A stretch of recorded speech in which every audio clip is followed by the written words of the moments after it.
Hey, it's Terry D-Lab, and I have a big question for everybody.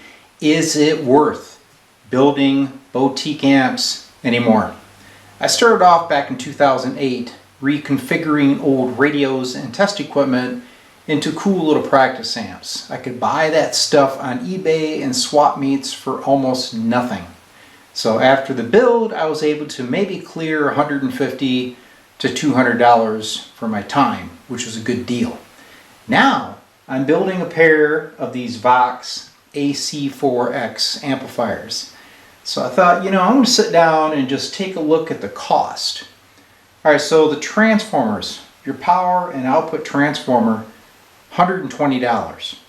The tubes, you got an EF86, an EL84, and a 12AX7. That's going to hit you for another $120.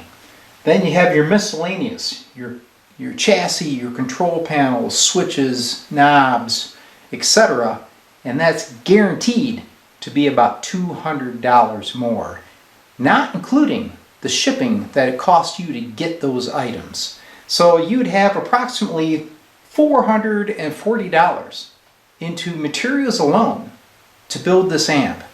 And it's going to take you maybe 10 hours to build it. And you probably won't get paid for that.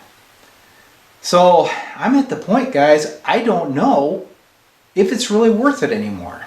I put these things out on reverb and it's crickets. So what do you think?